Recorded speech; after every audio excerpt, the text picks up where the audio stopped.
Hi, Brody. How are you today? Good. How you doing, Tiana? Good. Thank you for being with us. Absolutely. Thanks for having me. So, I guess we'll go ahead and jump right in. So, you wrote the play Unprecedented. Can you tell us how that fits into this year's festival of really the Festival of Plays? And we are focusing more on the political aspect this year. So, how does your play tie into that?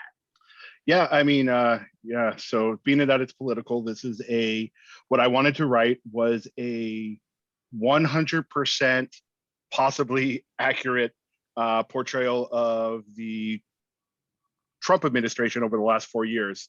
Uh, when I say 100% accurate, it's probably not accurate at all, but in my mind, it's what goes on behind the scenes of the last 4 years of the Trump presidency. Basically, what I wanted to do is write a play that looked at four different time periods during his presidency and put it all in the context of a fever dream for Trump. And, being, presidency, political, it kind of touches on a few different political moments that we experienced during his over the last 4 years. Absolutely. So, it is a very unique title. How did you come up with that? He came up with it. He on one of his tweets, President Trump wanted to write the word unprecedented. He spelled it unprecedented, UNPRESIN or DENTED, which is not a word at all. It does not exist in the English language.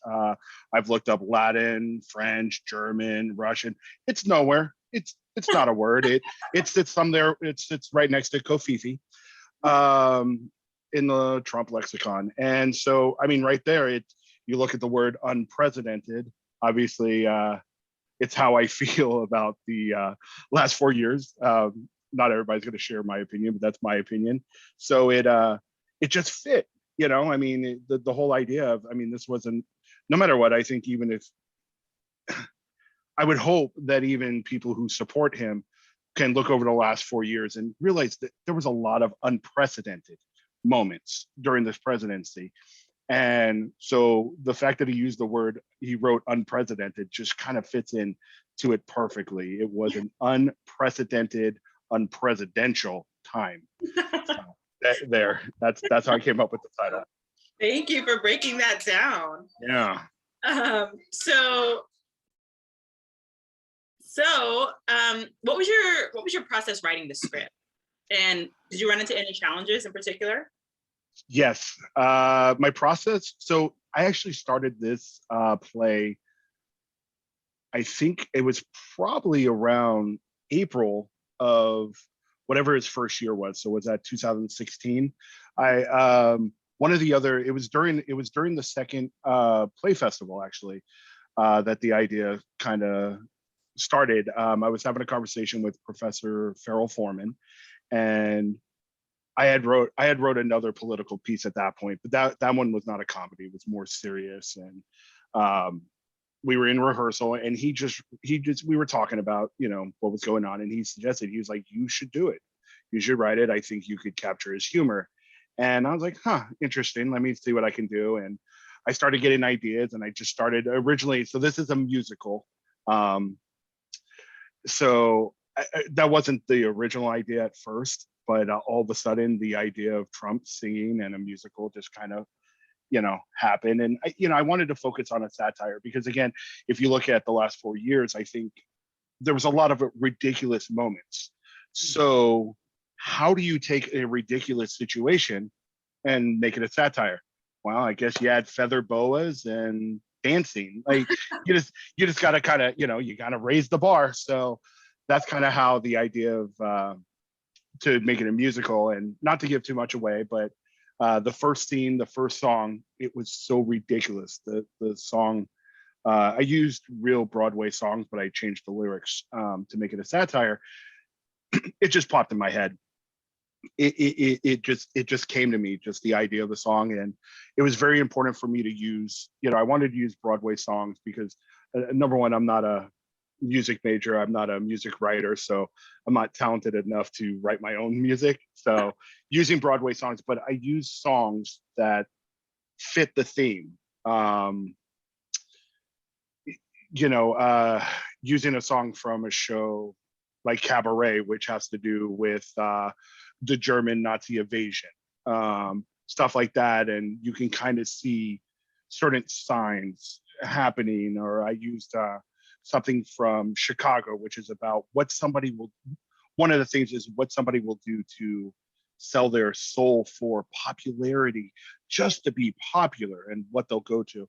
So, I wanted to, every song fits themes to the presidency. So that's kind of how I came up with that. So yeah, it was just like, how do I make this more ridiculous? So that was kind of the genesis of it. And then there were several challenges.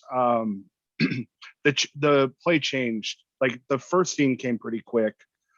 Second scene, maybe 6-7 months later. Like it took a little while for that to happen.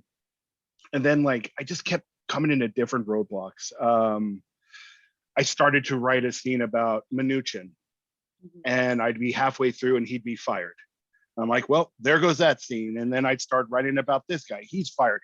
And like it became this revolving door where I actually almost did that. I almost wanted to make I almost wanted to add a revolving door where like somebody would just walk across the stage and exit the door and you'd never see him again, and never, like, because it was just constant. So it was hard for me to figure out what to write about. And at one point I wanted to include a scene with Trump's father.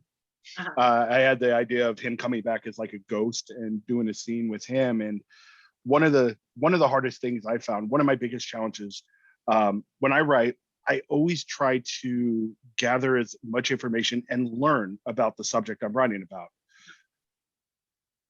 I did not enjoy diving in, learning about Trump per se, especially when I started to read about his father. It wasn't fun. I was not enjoying it. So I was like, that seems good. I don't want to do that.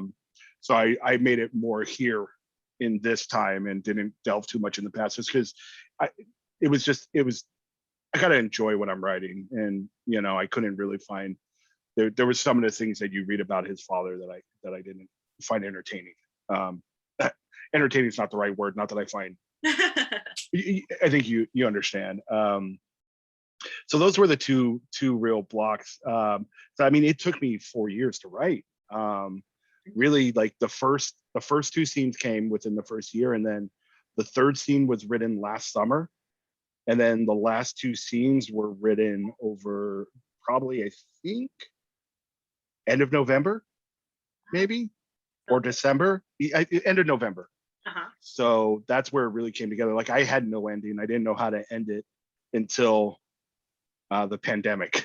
And that helped. That actually helped me. Like that kind of changed the structure of the story too, wrapped around the pandemic. Because originally the pandemic had nothing to, 4 years ago, there was no, so it was looser. And then that gave me more of a focus. And so that helped. So really, November is when it really tied together, and I was able to go back and rewrite everything and kind of just tighten it up and make it an actual good cohesive unit instead of a bunch of skits. Right. I'm so anxious to check it out.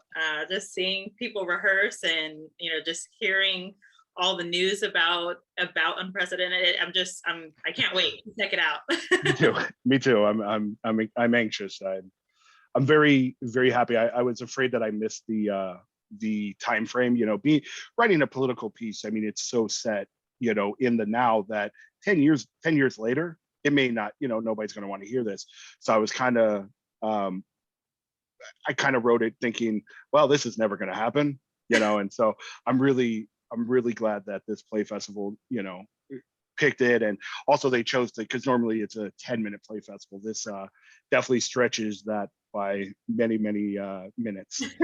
So I'm glad they opened it up to longer form, and it's going to have a chance to breathe.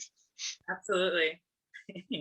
Well, thank you, Brody, for being with us. I appreciate it. Absolutely. Thank you. Well, thank you for having me. All right. Take care. Bye. Bye.